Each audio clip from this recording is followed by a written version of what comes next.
मित्रों, भगवान कल्कि और पद्मा के मिलन की यह दुर्लभ कथा जो आप देखने जा रहे हैं, कल्कि पुराण, जो महर्षि व्यास जी द्वारा आज से हजारों साल पहले अपनी दिव्य दृष्टि द्वारा संस्कृत भाषा में लिखी गई थी, को हिंदी में रूपांतरित कर आपके सामने प्रस्तुत किया गया है। अगर आप वाकई में भगवान कल्कि और पद्मा के मिलन के बारे में सही और सत्य जानकारी प्राप्त करना चाहते हैं तो आप बिल्कुल सही जगह पर है। वीडियो में अंत तक बने रहिए। इस प्रस्तुति में हम जानने वाले हैं कि कैसे एक तोता भगवान कल्कि और पद्मा जी को मिलाएगा, किस प्रकार भगवान कल्कि संभल ग्राम से सिंगल द्वीप पहुंचेंगे और कैसे पद्मा जी से मिलेंगे। पद्मा जी का भगवान कल्कि के लिए तप और भगवान शंकर कौन सा वरदान पद्मा जी को प्रदान करेंगे, आदि अनेक बातें हैं जो हम जानने वाले हैं। तो चलिए वीडियो को स्टार्ट करते हैं। आगे बढ़ने से पहले आपसे निवेदन है, अगर आप इस चैनल पर पहली बार आए हैं तो चैनल को सब्सक्राइब कर बेल आइकन प्रेस करें ताकि ऐसी ही सही जानकारी आप तक पहुंचती रहे। जब भगवान कल्कि भगवान शंकर से शक्तियां, अश्व और सुख को प्राप्त करके संभल ग्राम में जाएंगे, तब शिवजी द्वारा प्रदान किए गए सुख, जो एक तोता है, संध्या के समय भ्रमण करके भगवान कल्कि के पास पहुंचा और भगवान कल्कि की स्तुति करने लगा। उसके स्तोत्र पाठ को सुनकर कल्कि भगवान बोले, शुक तुम किधर से आ रहे हो? इस पर शुक बोला, हे नाथ, मैं समुद्र के मध्य स्थित सिंगल द्वीप में गया था। उस द्वीप में घटित वृतांत सुनने में बड़ा मोहक है। वहां के राजा बृहदत्त की कन्या का चरित्र अमृत के समान श्रेष्ठ है। इस कन्या ने रानी कौमुदी के गर्भ से जन्म लिया है। उनका चरित्र श्रवण करने से पापों का नाश होता है। उस द्वीप में चारों वर्णों के लोगों का निवास है।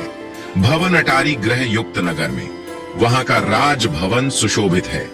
उनका भवन रत्न, मणि एवं स्वर्ण आदि की पंचकारी से सुशोभित है। वहां के सरोवर में सारस और हंस आदि पक्षी किलोल करते हैं। वह द्वीप विभिन्न प्रकार की पंचलताओं के जालों से सुशोभित है। भावनों में कलहार कुंद आदि के पुष्पों पर भौरे गुंजार कर रहे हैं। वहां के राजा बृहदत्त महाबली और पराक्रमी है। उनकी पद्मावती नाम की कन्या भी अत्यंत यशस्विनी है। श्रेष्ठ मुख वाली सुंदर चरित्रमय कामदेव को भी मोहित करने वाली उस कन्या की समानता संसार में कोई नहीं कर सकता। जिस प्रकार गिरिजा भगवान शंकर की सेवा पारायण है, उसी प्रकार पूजनीय पद्मावती अपनी सखियों के साथ ध्यान पारायण रहती है। भगवान विष्णु की प्रिय लक्ष्मी जी को पद्मावती के रूप में उत्पन्न हुई जानकर पार्वती जी के साथ भगवान शंकर वहां पधारे। शिव जी को पार्वती जी के सहित आए देखकर उस कन्या ने लज्जा से सिर नीचा कर लिया। तब शिव जी बोले, हे सुभगे, तुम्हारे पति भगवान नारायण ही तुम्हारा पानी ग्रहण करेंगे, क्योंकि अन्य कोई राजकुमार तुम्हारे योग्य नहीं है। मृत्यु लोक के वासी जो भी मनुष्य तुम्हारी ओर काम भाव से दृष्टि डालेंगे, वह तत्काल ही अपनी आयु के अनुकूल स्त्री स्त्रीत प्रभाव को प्राप्त हो जाएंगे। देवता, नाग, गंधर्व आदि में से भी जो कोई तुम पर कुदृष्टि डालेंगे, वह भी स्त्री तत्व को उसी समय प्राप्त होंगे। भगवान नारायण के अतिरिक्त जो कोई भी तुम्हारा पानी ग्रहण करना चाहेगा, वे ऐसी ही दशा को प्राप्त होगा। अब तुम तपस्या छोड़कर भोग के योग्य अपना रूप बना लो और अपने घर को प्रस्थान करो। हे कमले, तुम हरि की पत्नी हो। हर प्रकार का शौक त्याग कर मन को स्वस्थ करो। इस प्रकार वर प्रदान करके शिव जी अंतर ध्यान हो गए। भगवान शंकर से मनवांछित वरदान प्राप्त करके प्रफुल्लित हुई पद्मा जी शिव जी को प्रणाम करके अपने पिता के घर को चली गई। राजा बृहदत्त ने अपनी पुत्री पद्मा को विवाह योग्य देखा। तब वह अपनी पुत्री की विवाह की चिंता करने लगे। राजा ने अपनी रानी कुमुदी से कहा, सुभगे, तुम मुझे परामर्श दो कि अपनी प्रिय पुत्री के विवाह हेतु किस शील, गुण संपन्न एवं श्रेष्ठ कुल में उत्पन्न राजा को आमंत्रित किया जाए। यह सुनकर रानी कुमुदी ने राजा को भगवान शंकर के वचन स्मरण कराते हुए कहा कि उनके पति भगवान श्री हरि ही होंगे, इसमें कोई संशय नहीं है। उनके यह वचन सुनकर राजा बृहदत्त ने रानी से पूछा कि हे प्रिया, ये तो बताओ कि भगवान विष्णु कितने समय में इनका पानी ग्रहण कर लेंगे। हे प्रिय, अभी तो हमारा ऐसा भाग्य उदय नहीं हुआ जान पड़ता हे कि जिसके प्रभाव से स्वयंवर में भगवान श्री हरि को अपने जमाता के रूप में प्राप्त कर सकूं। देवताओं और दैत्यों के द्वारा मंथन किए पर समुद्र से उत्पन्न हुई पद्मासना, पद्मा के समान, मेरी इस पद्मा को स्वयंवर में भगवान श्री हरि वरण कर ले।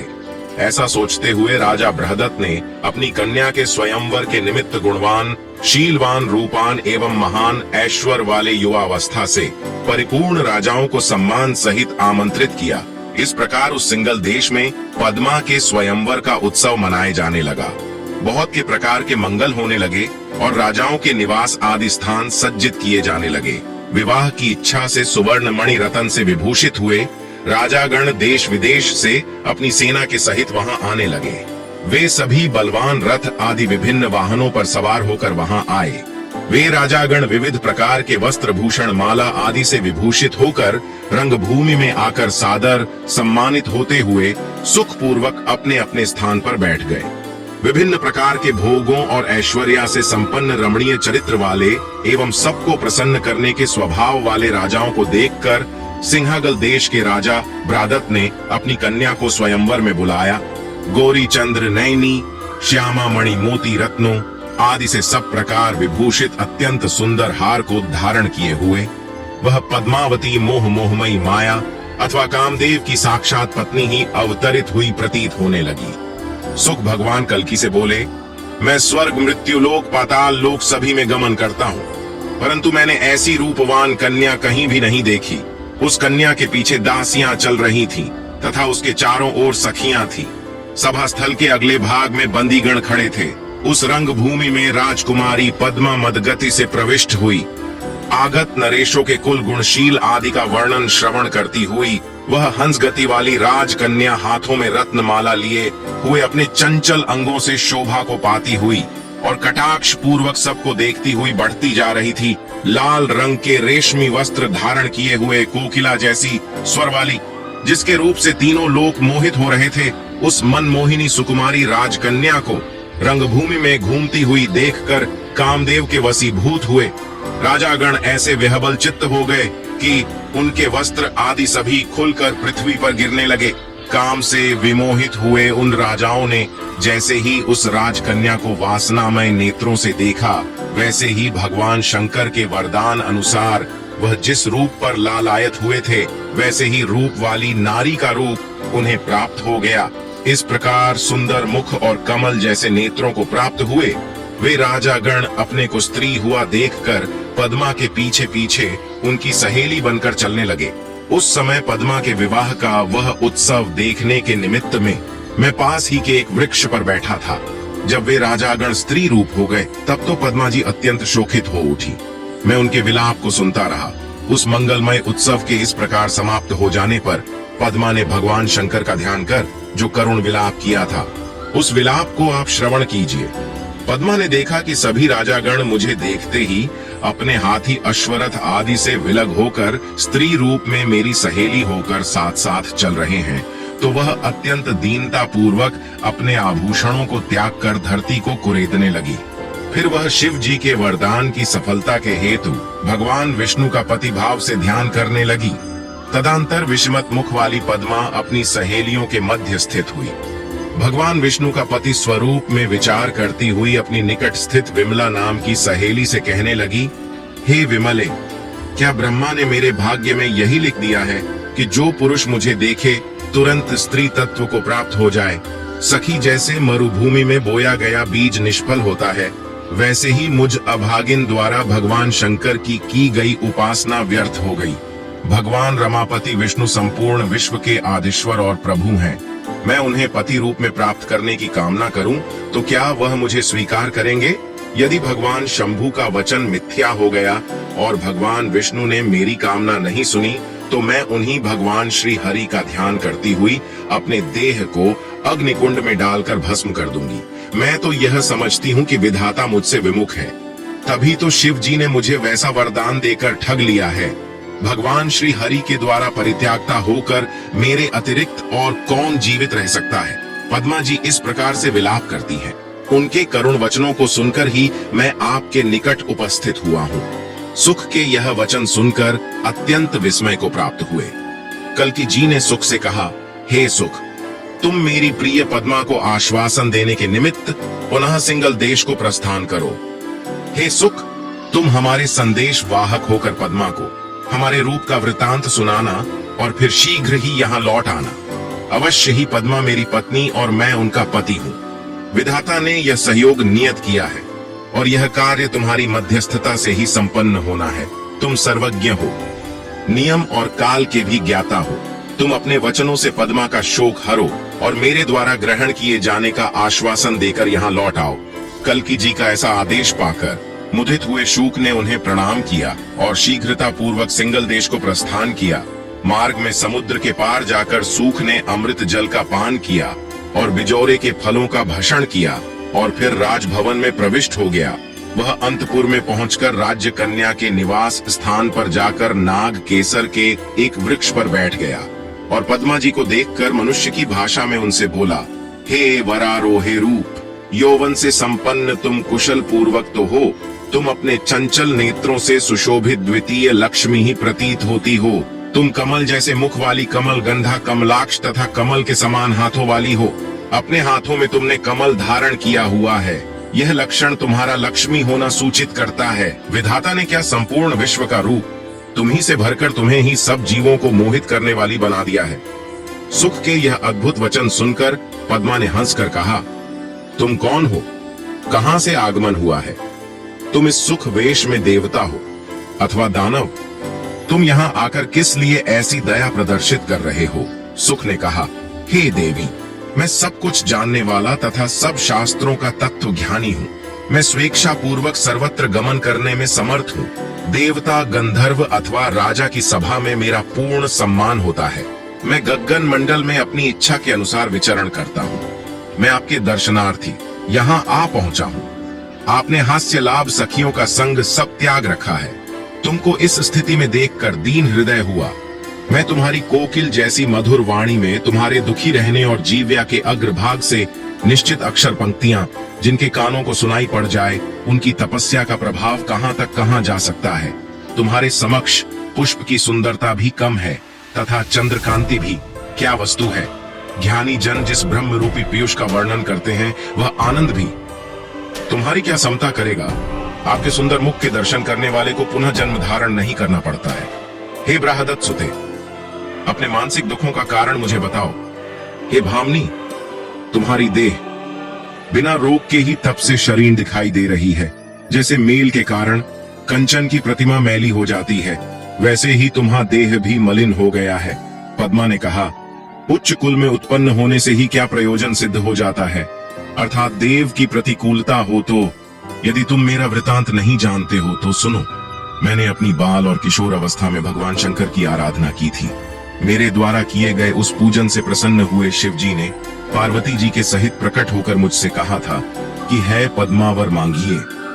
फिर मुझे लज्जा पूर्वक सर झुकाए देखकर उन्होंने कहा कि तुम्हारे पति भगवान नारायण होंगे। देवता, दानव, गंधर्व अथवा जो कोई भी हो, यदि तुम्हें काम भाव से देखेगा तो तुरंत स्त्री रूप हो जाएगा, इसमें संदेह नहीं है। मेरे साथ जितनी भी सखियां हैं, सब पहले राजा थे। मेरे पिता ने मेरी यौवन अवस्था देखकर धर्म की रक्षा के निमित्त इन सब राजाओं को मेरे स्वयंवर में बुलाया था। यह सभी युवावस्था वाले रूप, गुण एवं ऐश्वर्य से संपन्न है। ये सभी मेरे साथ विवाह करने की इच्छा से आकर स्वयंवर स्थल में सुखपूर्वक बैठ गए। इन राजाओं ने मुझे सुंदर प्रभाव वाली हाथ में रत्नमाला लेकर स्वयंवर स्थल में घूमते हुए देखकर यह सभी काम मोहित राजा गण पृथ्वी पर गिर गए। फिर जब सचेत होकर उठे तो अपने को स्त्रीत्व के सभी लक्षणों से युक्त अर्थात स्त्री रूप में पाया। तब यह अपने को स्त्री हुआ जानकर बड़े दुखी हुए और शत्रु मित्र आदि की लज्जा छोड़कर मेरे ही साथ चल पड़े। ये सभी निष्फल हैं। अब यह सर्वगुण संपन्न नारी रूपी राजागण मेरी सखी होकर मेरे साथ भगवान विष्णु का तप, ध्यान एवं पूजन करते हैं। अपनी इच्छा के अनुकूल सुनने में सुखदायक इस वार्ता को सुनकर सुख ने समुचित वाणी में पद्मा को प्रसन्न किया और फिर भगवान विष्णु के पूजन के प्रसंग में प्रश्न किया। फिर पद्मा जी ने सुख को भगवान विष्णु के पूजन की विधि बताई। पद्मा के वचन सुनकर सत्यमत वाले धीर एवं कल की दूत सुख ने सखियों के मध्य बेटी हुई पद्मा से कहा, हे पद्मा जी, आपने मुझ पापी तोते को भी मोक्ष देने वाली हरि भक्ति की विधि कही है।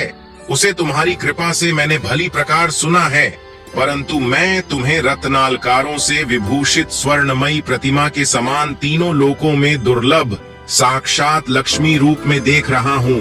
संसार में तुम्हारे समान रूपील और गुणमयी अन्य नारी मुझे दिखाई नहीं देती, तथा तुम्हारे योग्य कोई अन्य गुणवान भर्ता भी मुझे इस लोक में दिखाई नहीं देता। किंतु समुद्र के उस पार एक परम आश्चर्यमय रूप वाला गुणी अलौकिक एवं साक्षात ईश्वर स्वरूप मनुष्य मुझे दिखाई दिया है।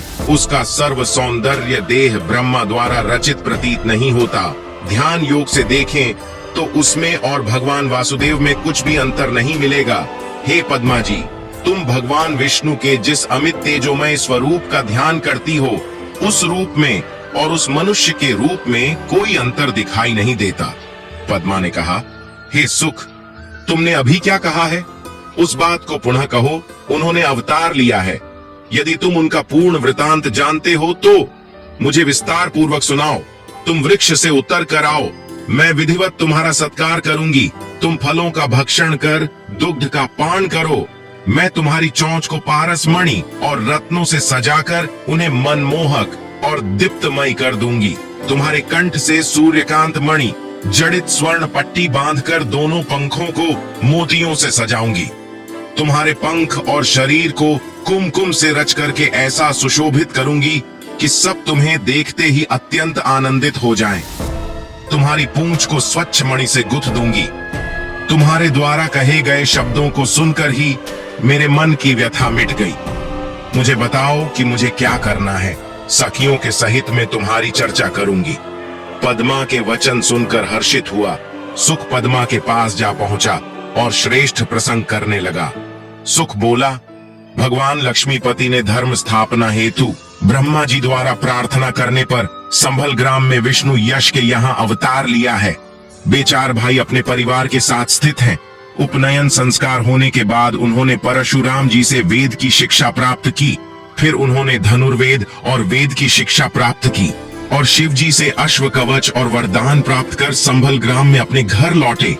इस प्रसंग को सुनकर पद्मा जी बड़ी प्रसन्न हुई और उन्होंने कल की भगवान को आदर पूर्वक बहालिवा लाने के उद्देश्य से सुख को भेजा। पद्मा ने सुख को स्वर्ण एवं रत्न से सुसर्जित किया और हाथ जोड़कर कहने लगी, मैं जो कुछ निवेदन करना चाहती हूँ उसे तुम भले प्रकार से जानते हो, तो फिर अधिक क्या कहूँ। मैं स्त्री स्वभाव बस भयभीत हो रही हूँ। यदि प्रभु यहाँ ना आवे तो तुम मेरी ओर से प्रणाम करके मेरे कर्म दोष के विषय में उन्हें बताना और कहना कि मुझे शिव जी से जो वरदान प्राप्त हुआ है वह इस समय श्राप के समान हो रहा है। पद्मा की यह बात सुनकर सुख ने उन्हें बारंबार प्रणाम किया। फिर वह सुख उड़कर कल्की जी द्वारा रक्षित संभल ग्राम में गया।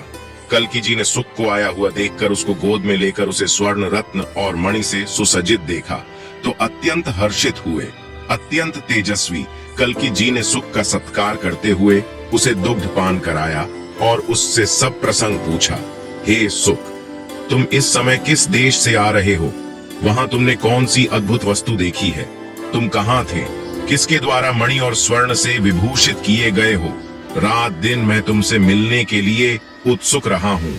हे सुख, मैं जब तुम्हें नहीं देखता तब मेरा एक क्षण भी युग के समान व्यतीत होता है। कल्की की यह बात सुनकर सुख ने उन्हें बारंबार प्रणाम कर पद्मा की पूर्व कथित कथा को कह सुनाया। फिर पद्मा के साथ जो संवाद हुआ आदि सब वृतांत विनम्र होकर उन्हें सुना दिया। कल्की जी ने जैसे ही यह वृत्तांत सुना वैसे ही प्रसन्न होते हुए वे शिवदत्त अश्व पर सवार होकर सुख के साथ चल दिए। चलते चलते समुद्र पार पहुंचकर उन्होंने स्वच्छ जल से घिरे हुए विभिन्न विमान से युक्त और स्वर्ण से दमकती हुई सिंगलपुरी को देखा, जहां जलाशय में हंस समूह किलोल कर रहे हैं, कमल पर भ्रमर गुंजार कर रहे हैं तथा जल की लहरों के साथ इठलाती वायु प्रवाहित है। वन कदम साल, आम, केसर, नारंगी, अर्जुन, नारियल आदि विविध प्रकार के वृक्षों से सुशोभित और पुष्पों आदि से संपन्न उस स्थान को कल्की जी ने देखा। ये सब देखते हुए पुरी के समीपस्थ वन में सरोवर के निकट पहुंचकर पुलकित हुए कल्की जी ने आदर सहित सुख से कहा, इस सरोवर में स्नान करने की इच्छा है। यह सुनकर सुख ने विनय पूर्वक कहा, अब मैं भी पद्मा जी के निवास स्थान पर जाता हूँ। भगवान कल्की ने अश्व से उतरकर सरोवर के समीप एक कदम के वृक्ष की नवीन पत्तियों से स्पर्श करती हुई सूर्य किरणों से आच्छादित चबूतरे पर बैठकर सुख को पद्मा जी के निवास स्थान पर भेजा। वहां पहुंचकर वह सुखनाग केसर के वृक्ष पर जा बैठा और उसने अटारी के ऊपर से पत्तों की सैया बनाकर संयन करने वाली पद्मा जी को सखियों के सहित देखा। सुख ने करुण और चंचल स्वर में पद्मा जी को पुकारा और उनसे कल्की भगवान के आगमन का प्रसंग कहने लगा और उन्हें आश्वासन दिया, जिसे सुनकर पद्मा जी बोली, तुम्हारा स्वागत है, यहाँ आओ, तुम्हारा मंगल हो। सुख बोला, मेरा सर्व प्रकार से मंगल ही है। पद्मा जी बोली, हे सुख, तुम्हारे जाने से मैं अत्यंत व्याकुल थी। सुख बोला, तुम्हारे सब दुख और संताप अब दूर होंगे। हे भवानी, तुम्हारी अभिलाषा अब पूर्ण होगी। मैं उन्हें सरोवर के तट पर विराजमान करके तुम्हारे पास उपस्थित हुआ हूँ। इस प्रकार परस्पर संवाद होने पर पद्मा अत्यंत हर्षित हुई। वह उसके मुख के समक्ष नेत्र करके उसे आनंद पूर्वक देखने लगी। सखियों के साथ जल कीड़ा के लिए तत्पर होकर पद्मा जी उनसे बोली कि सखियां मेरे साथ सरोवर के तट पर चलो। ये कहकर पद्मा जी पालकी पर अरुण होकर सखियों सहित अनंतपुर से चल पड़ी। कृष्ण के दर्शनार्थ जाती हुई रुक्मणी के समान ही कल्की भगवान के दर्शन के लिए पद्मा ने भी शीघ्रता पूर्वक प्रस्थान किया। पद्मा जी जिस मार्ग से जा रही थी, उस मार्ग में स्थित पुरुष उन्हें देखते ही स्त्री बन जाने की आशंका से इधर उधर भाग गए। इस प्रकार मार्ग को पुरुषों से रहित देखकर स्त्रियां पालकी का स्वच्छंद से बह करने लगी। सुख के कथन अनुसार पालकी पर चढ़ी हुई पद्मा को घेर कर उनकी सखियां भी साथ चल रही थी। फिर सुगंधित सरोवर के जल में स्नान कर कर स्त्रियां कुमुदिनी युक्त चंद्रमा की आशा में विचरण करने लगी। उनके हृदय की कमल गंध से मुक्त हुए भ्रमर उनके मुखों पर गुंजार करने लगे। परस्पर हाथ पकड़े हुए विविध प्रकार का विहार करती हुई पद्मा ने सखियों के मन को और सखियों ने पद्मा के मन को हर लिया। फिर साकाम भाव वाली पद्मा सुख के वचनों का स्मरण करके सखियों सहित जल से बाहर निकली और वस्त्र आभूषणों से विभूषित होकर उस महान कदम के वृक्ष के नीचे गई। वहां उन्होंने चबूतरे पर महामणियों से विभूषित सूर्य के तेज से भी अधिक तेजोमय कल्की जी को सुखपूर्वक संयन करते देखा। पद्मा जी ने देखा कि तमाल जैसे नील वर्ण वाले पितामहधारी, कमल जैसे नेत्र वाले लंबी भुजा, विशाल वृक्ष और श्री वत्स से चिन्हित हृदय वाले कौस्तुभमणि की कांति से प्रकाशित भगवान कल्की विराजमान है। पद्मा जी ऐसे स्तंभित हुई कि उनका सत्कार भी करना भूल गई और उन्होंने शंका के कारण उन्हें जगाना उचित नहीं समझा। उन्होंने सोचा कि कहीं यह महाबली अत्यंत रूपवान प्रभु मुझे देखकर स्त्री ना बन जाए। यदि ऐसा हो गया तो शिव जी का वरदान यहाँ भी अभिशाप हो जाएगा। फिर पद्मा के आंतरिक मन की बात जानकर चराचर और विश्वेश्वर भगवान कल्की जागे। उन्होंने देखा कि लक्ष्मी जी के समान महान रूपवती पद्मा सामने खड़ी है। सखियों के सहित आई हुई पद्मा से कल्की जी साकाम भाव पूर्वक बोले, हे कांते, तुम मेरे पास आओ, तुम्हारे मिलने से मेरा मंगल हुआ है। तुम्हारे चंद्रमुख को देखकर मेरा संताप मिट गया। हे चंचलाक्षी, मुझ संसार के रचने वाले को इस समय वासना रूपी सर्प ने डस लिया है। तुम्हारे रूप अमृत के पान से उसकी शांति संभव है। यह शांति सुकृतियों से भी दुर्लभ और जीवन के लिए आश्रय स्वरूप होगी। जैसे महावत अपने अंकुश से गजराज का कुंभ भेदन करता है, ठीक वैसे ही तुम्हारा सुंदर स्वरूप मेरे हृदयस्थ काम रूपी हाथी का कुंभ भेदन कर रहा है। कल्की जी के वचनों को सुनकर और उन्हें सत्पुरुष जानकर पद्मा जी अत्यंत हर्षित हुई। फिर पद्मा जी ने सखियों सहित मस्तक झुकाकर अपने पति कल्की जी से मन स्वर में कहने लगी। प्रेम से गदगद होकर जी ने कल्की जी को भगवान विष्णु के रूप में जानकर उनकी स्तुति की। हे जगदीश्वर, हे धर्म, वर्ण, हे लक्ष्मीपति, मैं आपको जान गई हूँ। अब आप मुझ शरणागत की रक्षा कीजिए। मैं धन्य हो गई। हे प्रभु, जो आपने पुण्य कर्मों अर्थात तपदान, जप और व्रत आदि के प्रभाव से आपकी आराधना करके आपके दुर्लभ चरण कमल को प्राप्त कर सकी, अब आप मुझे आज्ञा दो कि मैं आपके चरणों का स्पर्श करके अपने घर जाऊं और महाराज से आपके आगमन की बात कहूं।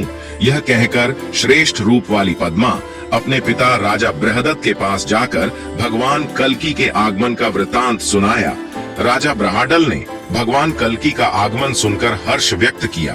फिर अपने पुरोहित, ब्राह्मण, परिवारजन, मित्र, बंधु आदि को साथ लेकर मंगल गीत, नृत्य आदि करते हुए कल्कि भगवान को लाने के लिए प्रस्थान किया। स्वर्ण के तोरण और पताका आदि से वह नगरी अत्यंत शोभा पाने लगी। राजा ब्रहदल ने जलाशय पर पहुंचकर देखा कि विष्णु यश के पुत्र कल्कि जी मणिमय बेदी पर स्थित है, जैसे घनघोर मेघ पर बिजली अथवा इंद्रधनुष आदि।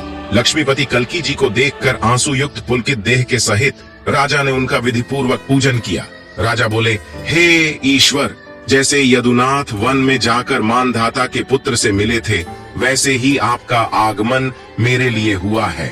यह कहकर कल्कि जी का पूजन करके राजा उन्हें अपने भवन में ले आए और सुसज्जित मंडप में उन्हें बैठाया और विधि पूर्वक अपनी पुत्री पद्मा का विवाह भगवान कल्कि के साथ करके अपनी कन्या का दान कर दिया। अपनी पत्नी पद्मा को प्राप्त कर सिंगल द्वीप को श्रेष्ठ स्थान जानकर कल्कि जी कुछ दिन वहां रुके। स्वयंवर में जो राजागण स्त्री बन गए थे, वे सभी भगवान कल्कि के दर्शन के लिए वहां उपस्थित हुए और उन्होंने भगवान कल्कि की चरण वंदना की और भगवान कल्कि के आदेश से रेवा नदी में स्नान करने पहुंचे। स्नान करते ही वे पुनः पुरुष रूप में आ गए। कल्कि जी का अत्यंत अद्भुत पराक्रम देखकर सभी राजा उनके चरणों के सेवक हो गए। कुछ दिनों बाद भगवान कल्कि पद्मा के साहित्य समय पुनः अपने संभल ग्राम में पहुंच गए। इस प्रकार भगवान कल्कि या माता पद्मा का मिलन हुआ। उम्मीद है वीडियो अच्छा लगा होगा। वीडियो को लाइक जरूर करें और ऐसी ही और जानकारी के लिए चैनल को सब्सक्राइब जरूर करें।